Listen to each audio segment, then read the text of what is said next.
सहर हो चली थी जब टीलों के अंदर घोड़ों के चलने की आहट सुनाई दी। सब होशियार हो गए। लड़कियों का संतरी बदल गया था। अब दूसरा आदमी पहरा दे रहा था। डाकू टीलों के दरमियान थे और अली बिन सुफियान और उसके आदमी टीलों के ऊपर। थोड़ी ही देर के बाद 8-9 डाकू उस जगह दाखिल हुए जहां उनका शिकार सोया हुआ था। संतरी घबरा गया। उसने जल्दी से अपने साथियों को जगाया। डाकुओं ने उनके गिर्द घेरा डाल लिया और घोड़ों से कूदाए। लड़कियों के साथ के आदमी जाग उठे, मगर डाकुओं ने उन्हें हथियार उठाने की मोहलत न दी। एक ने ललकार कर कहा, अपना सामान और लड़कियां हमारे हवाले कर दो और अपनी जानें बचाओ। उसने लड़कियों से कहा, तुम इस तरफ आ जाओ, मारी जाओगी। 2 डाकुओं ने उन्हें धकेल कर एक तरफ कर दिया। उनके आदमी निहत्ते थे, फिर भी 2 ने मुकाबला करने की कोशिश की। वो वाकई तरबियत याफ्ता थे, बेजिगरी से लड़े। अली बिन सुफियान की आवाज पर जो उसने पहले मुकर्रर कर रखी थी, उसके आदमी उकाबों की तरह टीलों से उतरे और डाकू अभी समझ ही न पाए थे कि ये कौन लोग हैं कि एक एक बर्छी एक एक डाकू के जिस्म में दाखिल हो चुकी थी। इससे पहले डाकुओं के हाथों लड़कियों के साथ के 2 आदमी मारे जा चुके थे, जिसका अली बिन सुफियान को कोई अफसोस नहीं था। वो गालिबन यही चाहता था कि उनमें से 1-2 आदमियों का खून बह जाए ताकि दूसरों पर, खुसूसन लड़कियों पर दहशत तारी हो जाए। अली बिन सुफियान ने अपने आदमियों को टीलों पर चढ़ा दिया और उन लोगों के पास बैठ गया। लड़कियां बहुत डरी हुई थीं। उनके सामने 2 लाशें अपने साथियों की और 9 लाशें डाकुओं की पड़ी हुई थीं। अली बिन सुफियान ने उनकी जबान में उन आदमियों और लड़कियों से बातें शुरू कर दी। वो लोग उसके इस कदर ममनून थे जैसे उसके मुरीद बन गए हों। उसने उन्हें मौत के मुंह से निकाला था। उनसे उसने पूछा कि वो कहां से आए हैं और कहां जा रहे हैं। उन्होंने जवाब दिया तो अली बिन सुफियान मुस्कुराया और बोला, अगर तुम लोग मुझसे ये सवाल पूछते तो मैं भी ऐसा ही गलत जवाब देता। मैं तुम्हारी तारीफ करूंगा कि इतनी खौफजदगी में भी तुमने अपना पर्दा नहीं उठाया। एक ने उससे पूछा, तुम कहां से आए हो और कहां जा रहे हो? अली बिन सुफियान ने कहा, जहां से तुम आए हो और वहीं जा रहा हूं जहां तुम जा रहे हो। हमारे काम मुख्तलिफ हैं, मंजिल एक ही है। उन्होंने एक दूसरे की तरफ देखा, हैरान हुए और अली बिन सुफियान को देखने लगे। वो मुस्कुरा रहा था। उसने कहा, क्या तुमने देखा था कि मैंने कैसी चाल से इन डाकुओं को खत्म कर दिया? क्या कोई मुसाफिर या कोई काफिला ऐसी चाल चल सकता है? क्या ये एक तरबियत याफ्ता कमांडर की उस्तादी नहीं जो मैंने दिखाई है? एक ने कहा, तुम मुसलमान फौजी भी हो सकते हो। अली बिन सुफियान ने जवाब दिया, मैं सलीब का सिपाही हूँ। वो बोले, क्या तुम अपनी सलीब दिखा सकते हो? अली बिन सुफियान ने कहा, क्या तुम अपनी सलीब मुझे दिखा सकते हो? फिर सबकी तरफ देख कर कहा, तुम नहीं दिखा सकते। तुम्हारे पास सलीबें नहीं हैं क्योंकि जिस काम के लिए तुम जा रहे हो उसमें सलीब साथ नहीं रखी जा सकती। मैं तुमसे तुम्हारे नाम नहीं पूछूंगा, अपना नाम भी नहीं बताऊंगा, अपना काम भी नहीं बताऊंगा। सिर्फ ये बताना जरूरी समझता हूं कि हम एक ही मंजिल के मुसाफिर हैं और हम में से मालूम नहीं कौन कौन अपने वतन को वापस लौट सके। हम जरूर कामयाब होंगे। खुदावंद यस्सु मसीह ने जिस तरह मुझे और मेरे आदमियों को तुम्हारी मदद के लिए भेजा है, ये निशानी है कि तुम सही रास्ते पर हो और तुम कामयाब होगे। नूरुद्दीन जंगी की मौत इस हकीकत की निशानी है कि दुनिया पर सलीब की हुकूमत होगी। मुसलमानों का कौन सा अमीर रह गया है जो हमारे जाल में नहीं आ गया? मैं तुम्हें यही नसीहत करूंगा कि साबित कदम रहना।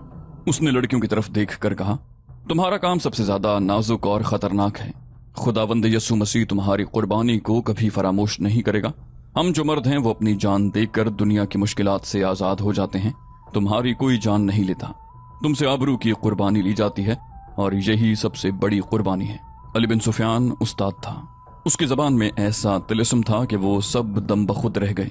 थोड़ी सी देर में उसने उनसे कहलवा लिया कि वो सलीबी हैं और तकरीबकारी के लिए दमिश्क और दीगर इलाकों में जा रहे हैं। वो भी ताजिरों के भेस में थे। अली बिन सुफियान सलीबियों के निज़ाम जासूसी की खुफिया बातें और इस्तिलाहें जानता था। उस वक्त तक वो बेशुमार सलीबी जासूस पकड़कर उनसे इकबाल जुर्म करवा चुका था। उसने जब उन इस्तिलाहों में बातें की तो लड़कियों और उनके साथ के आदमियों को न सिर्फ ये यकीन हो गया कि वो सलीबी जासूस है, बल्कि वो उसे जासूसों का कमांडर समझने लगे। उसने उन्हें बताया कि उसके साथ 100 आदमी हैं।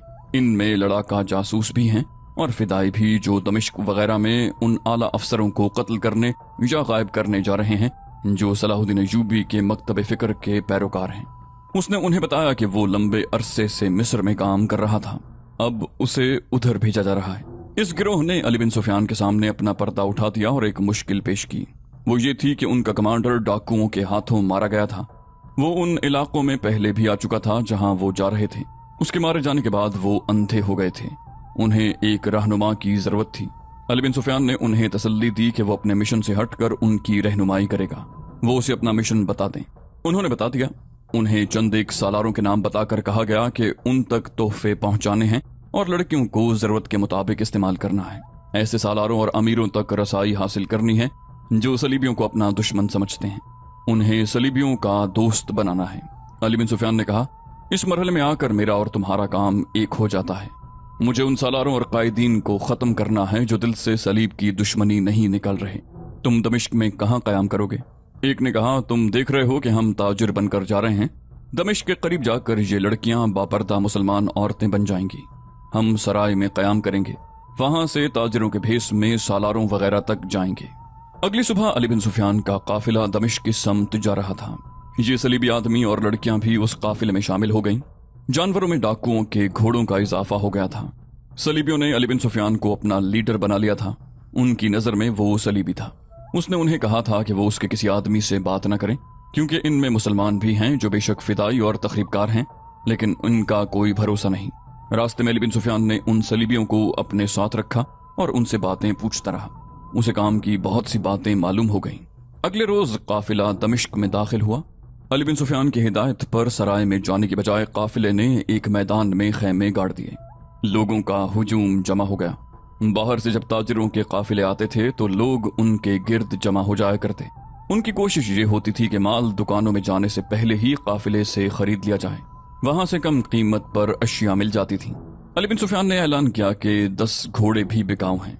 इस हुजूम में दमिश्क के ताजिर और दुकानदार भी थे। 2-4 घंटों में वहां मेला लग गया।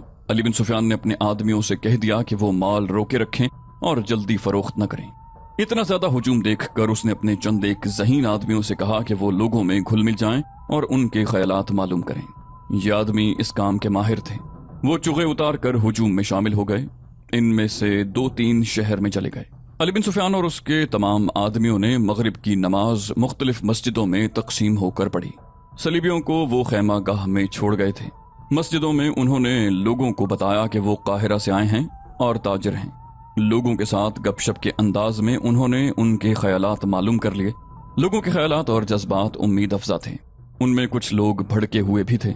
वो नए खलीफा और उमरा के खिलाफ बातें करते थे और उनमें ऊंची हैसियत के लोग भी थे जो जानते और समझते थे कि दुनिया इस्लाम को सलीब ललकार रही है और अपनी खिलाफत अय्याश उमरा के हाथ आ गई है।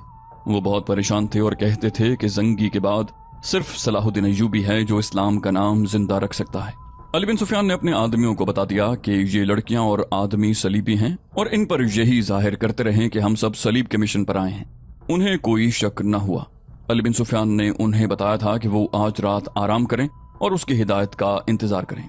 रात को वो एक सालार तौफीक जवाद के घर चला गया। वो ताजिरों के भेस में था और मसनूई दाढ़ी लगा रखी थी। उसने दरबान से कहा कि अंदर इत्तला दो कि काहिरा से आपका एक दोस्त आया है।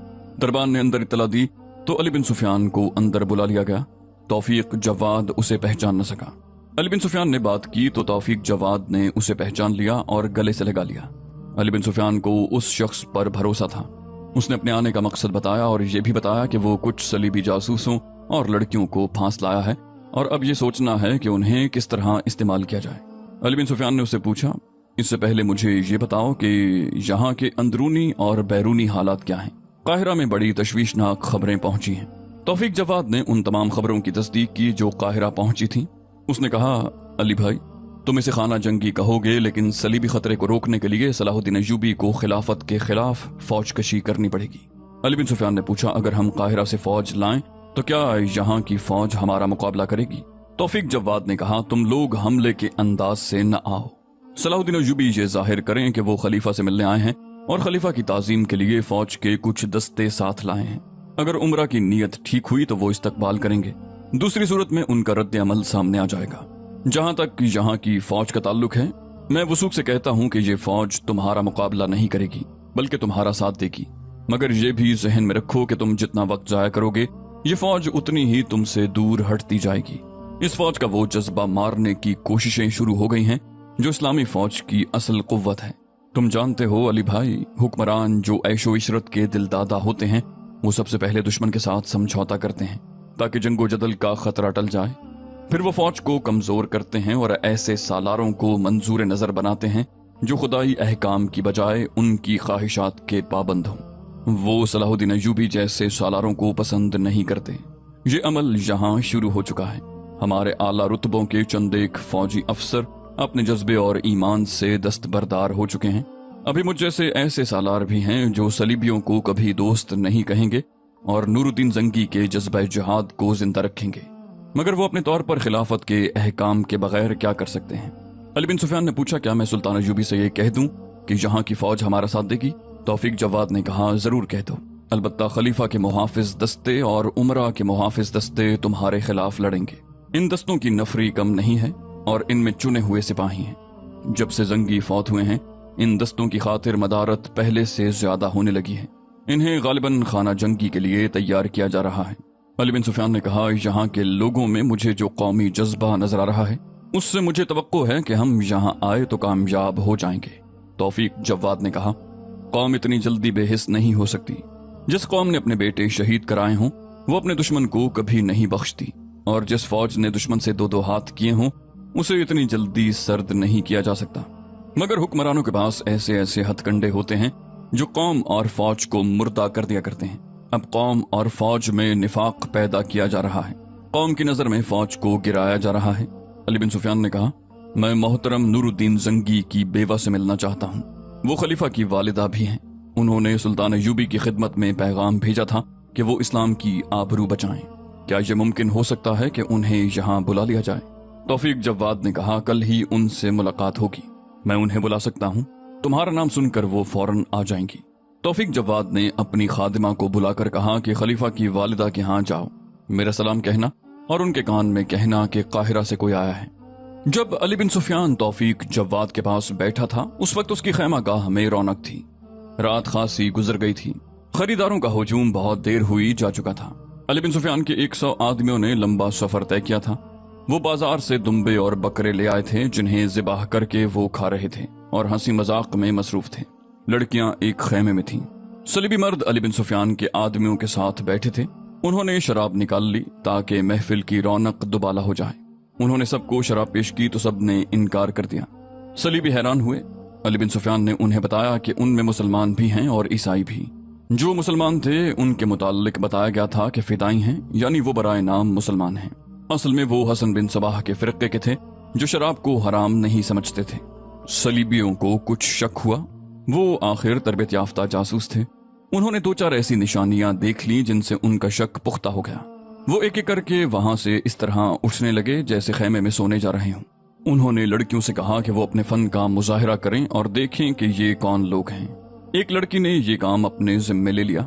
وہ یہ کہہ کر باہر نکلی کہ یہ خیمہ خالی کر دو۔ وہ کچھ دیر ادھر ادھر گھومتی پھرتی رہی۔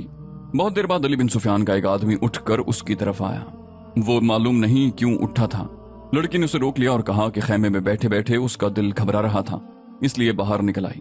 وہ مردوں کو انگلیوں پر نچانا جانتی تھی۔ اس آدمی کو اس نے ایسی باتوں میں جکڑ لیا کہ وہ بھول ہی گیا کہ وہ کس طرف جا رہا تھا۔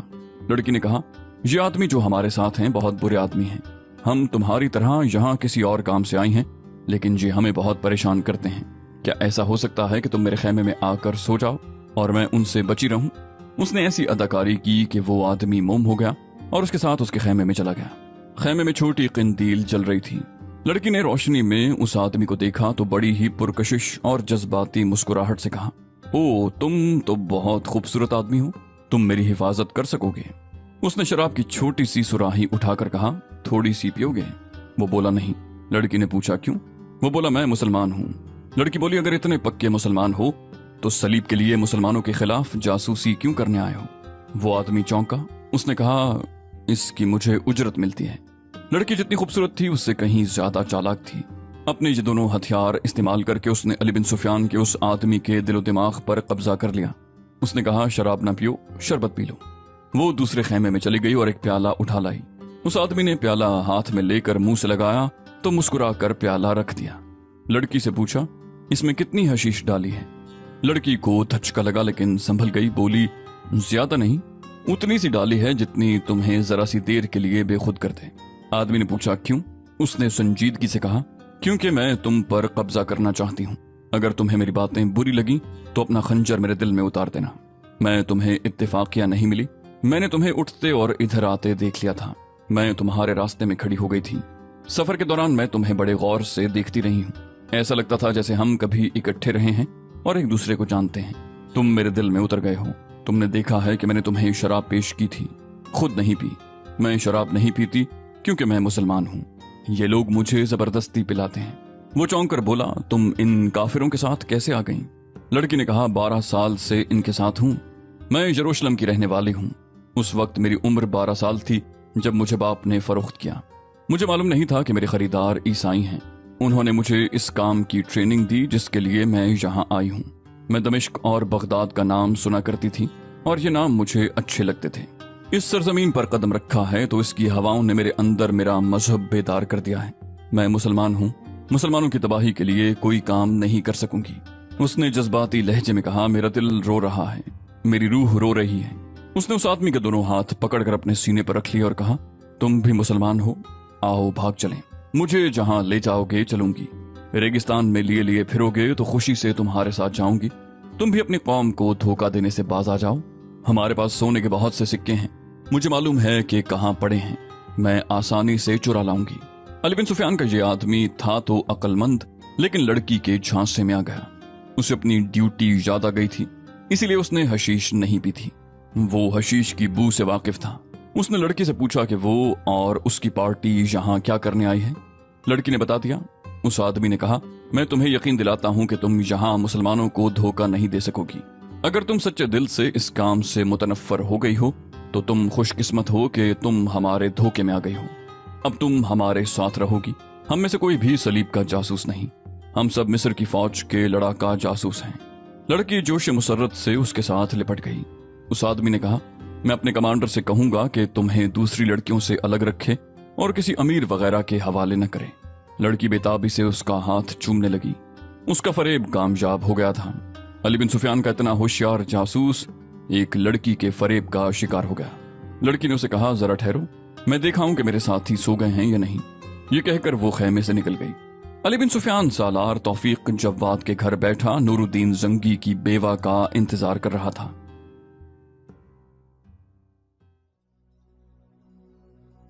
इस्लाम के उस अजीम मुजाहिद की बेवा ने कासिद के जरिए सलाहुद्दीन अय्यूबी तक अपने जज्बात पहुंचा दिए थे। फिर भी उससे मिलना जरूरी था। बहुत सी मालूमात लेनी और इकदाम तय करने थे। कुछ देर के बाद ये पुरअज़मत औरत आ गई। वो स्याह ओढ़नी में थी। अली बिन सुफियान को पहचान न सकी क्योंकि वो मसनूई दाढ़ी में था। जब पहचान लिया तो उसके आंसू बहने लगे। कहने लगी, ये वक्त भी हमारी किस्मत में लिखा था कि हम एक दूसरे को यूं छुप कर और बहरूप धार कर मिलेंगे।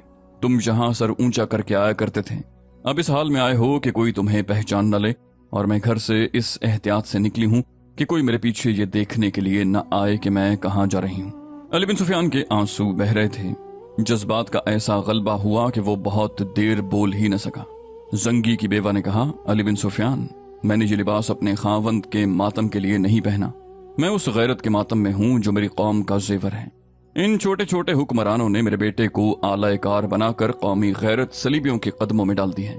तुम्हें शायद मालूम ना हो, कल खलीफा के हुक्म से उस सलीबी बादशाह को, जिसे मेरे खावंद ने जंगी कैदी बना रखा था, रिहा कर दिया गया है। ये रेनॉल्ड था जिसे चंद ही महीने पहले नूरुद्दीन जंगी ने बेशुमार सलीबी सिपाहियों के साथ एक लड़ाई में पकड़ा था। उसे और दूसरे कैदियों को जंगी करक से यहाँ ले आए थे।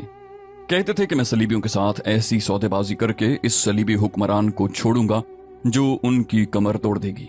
ये एक बादशाह और आला कमांडार की गिरफ्तारी मामूली सी बात नहीं होती। हम इसके बदले सलीबियों से अपनी शराइत मनवा सकते हैं। मगर कल मेरा बेटा मेरे पास आया और बड़ी खुशी से कहा, माँ, मैंने सलीबी हुक्मरान को और उसके साथ तमाम सलीबी कैदियों को रिहा कर दिया है। मेरे दिल पर ऐसी चोट पड़ी कि मैं बहुत देर अपने आप से बाहर रही। बेटे से पूछा कि इन जंगी कैदियों के इवज तुमने अपने जंगी कैदी रिहा करा लिए हैं। बेटे ने बच्चों का सा जवाब दिया। कहने लगा, हम उन कैदियों को लेकर क्या करेंगे? हम आइंदा किसी से लड़ाई नहीं करेंगे। मैंने बेटे से कहा, तुम आइंदा अपने बाप की कब्र पर न जाना। तुम जब मरोगे तो मैं तुम्हें इस कब्रिस्तान में दफन नहीं करूंगी जिसमें तुम्हारा बाप दफन है। उस कब्रिस्तान में वो शहीद भी दफन हैं जो सलीबियों के हाथों शहीद हुए थे। तुम्हें वहां दफन करके मैं उनकी तौहीन नहीं करना चाहती, लेकिन मेरा बेटा बच्चा है, वो कुछ नहीं समझता। मैं उन अमीरों से भी मिली हूं जिनके कब्जे में मेरा बच्चा है। वो मेरा एहतराम करते हैं लेकिन मेरी कोई बात नहीं सुनते। सलीबियों ने अपने हुक्मरान और जंगी कैदियों को रिहा करा के इस्लाम के मुंह पर थप्पड़ मारा है। मैं हैरान हूं कि सुल्तान सलाहुद्दीन अय्यूबी काहिरा में बैठा हुआ क्या कर रहा है, वो क्यों नहीं आता। अली बिन सुफियान सलाहुद्दीन अय्यूबी क्या सोच रहा है। उसे कहना तुम्हारी एक बहन तुम्हारी गैरत का मातम कर रही है।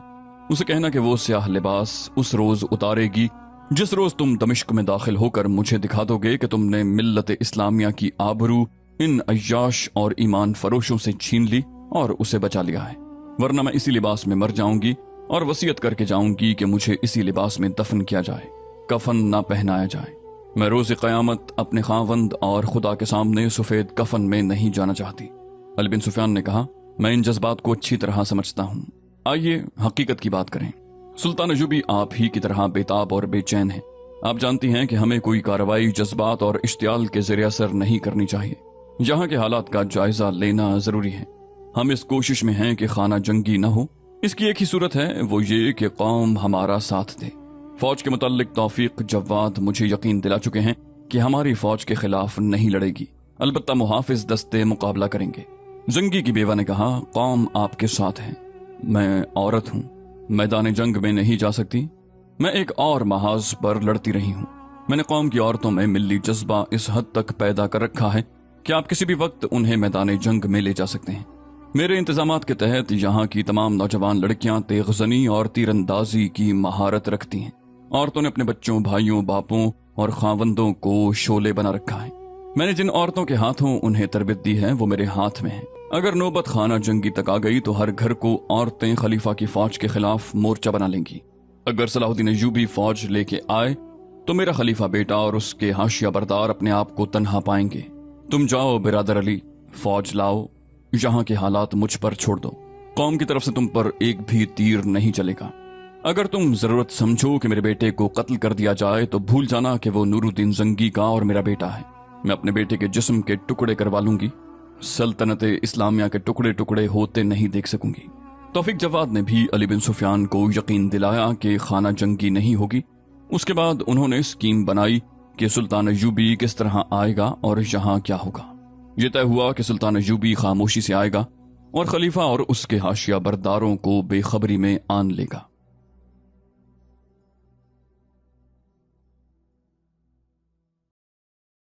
तो दोस्तों, ये थी हमारी आज की एपिसोड। उम्मीद करते हैं आपको हमारी एपिसोड पसंद आई होगी। जाने से पहले इस वीडियो को लाइक, शेयर और कमेंट करना मत भूलिए। और अगर आप हमारे चैनल पर नए हैं तो इसे सब्सक्राइब कीजिए और बेल आइकन पर क्लिक कीजिए ताकि आपको तमाम वीडियोस फौरन मिलती रहें। अगली वीडियो तक के लिए अपना ख्याल रखिए। अल्लाह हाफिज।